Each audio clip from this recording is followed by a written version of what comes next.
Senator from Utah. Madam President, I'd just like to take a few minutes to talk about our nation's international trade policy. Specifically, I wish to discuss efforts to renew Trade Promotion Authority, or what we call TPA. The most recent authorization of TPA expired nearly 7 years ago. Since that time, Republicans have, by and large, expressed support for renewing it. In August 2010, the U.S. Trade Representative Ron Kirk testified that the Obama administration needed TPA to conclude ongoing trade negotiations. However, after that time, little was done to move the ball forward on renewing TPA. So in September 2011, Minority Leader McConnell and I offered an amendment on the Senate floor to renew Trade Promotion Authority for President Obama. Unfortunately, despite strong support from the Republican caucus, a number of Democratic senators actively opposed our efforts, and it received virtually no Democrat support. As a result, our efforts failed. In March 2013, then acting USTR Moranis again expressed the administration's support for renewing TPA and pledged to work with Congress to get it done. In June 2013, USTR, United States Trade Representative Michael Froman, during testimony before the U.S. Senate Finance Committee, formally requested on behalf of President Obama that Congress renew TPA. Throughout most of the 2013, I worked with Chairman Baucus and Chairman Camp of the House Ways and Means Committee to craft a bipartisan bill to renew TPA, one that could pass through both houses and the Senate. We introduced our bill in January. Last week in his State of the Union address, President Obama asked Congress to pass TPA legislation so that his administration could complete negotiations on two very ambitious and important trade agreements. And while I thought President Obama could have spoken more forcefully on this matter, his call for TPA renewal was clear and unambiguous. Yet so far, the call appears to be going unheeded or should I say, among Democrats in the Senate. Why is TPA so important, Trade Promotion Authority? I think some additional context is necessary here. The administration is currently in the midst of negotiations on the Trans-Pacific Partnership, or TPP, an Asia-Pacific trade agreement that is currently being negotiated between the United States and 12 other countries, including some of the world's largest economies, such as Japan, Canada, and Mexico. The Asia-Pacific region represents more than 40% of the world's trade, and as a group, TPP countries represent the largest goods and services export market for our country, the United States of America. On the other side of the world, the U.S. is negotiating a bilateral trade agreement with the 28 countries of the European Union. This is called TTIP. The United States and the EU generate over half of the world's economic output. Total goods trade alone, however, between the U.S. and EU, amounts to over $1 trillion a year. Investment flows represent another $300 billion on top of that a year.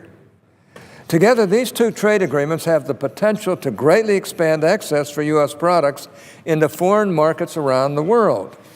Most importantly, they would help to grow our economy and create jobs here at home. These two separate trade agreements and negotiations represent what is the most ambitious trade agenda in our nation's history.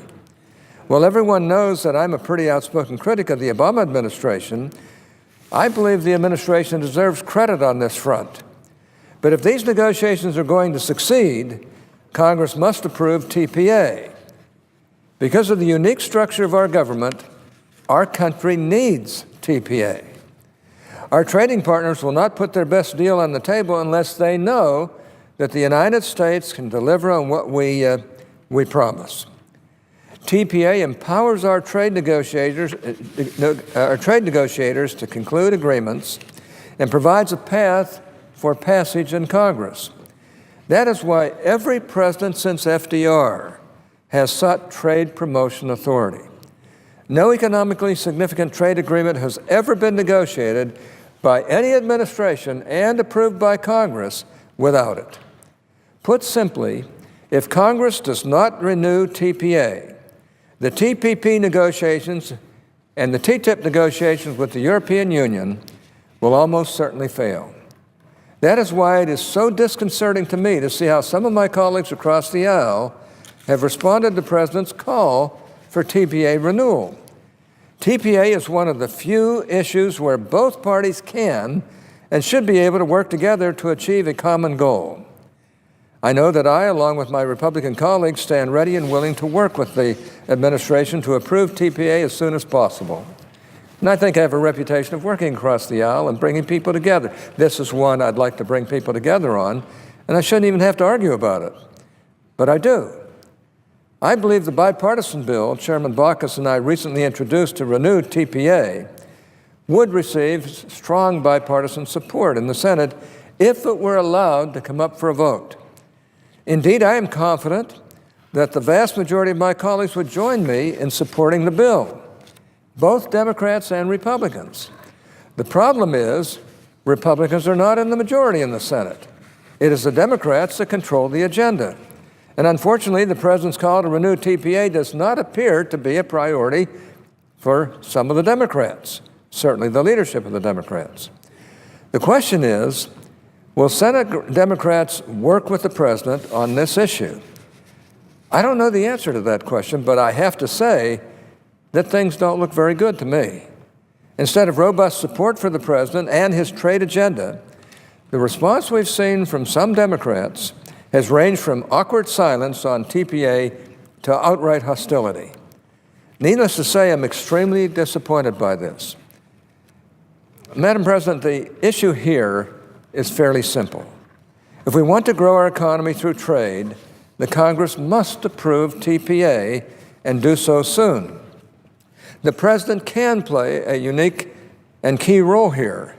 By forcefully advocating for TPA renewal, he can help turn some of the skeptics in his party around.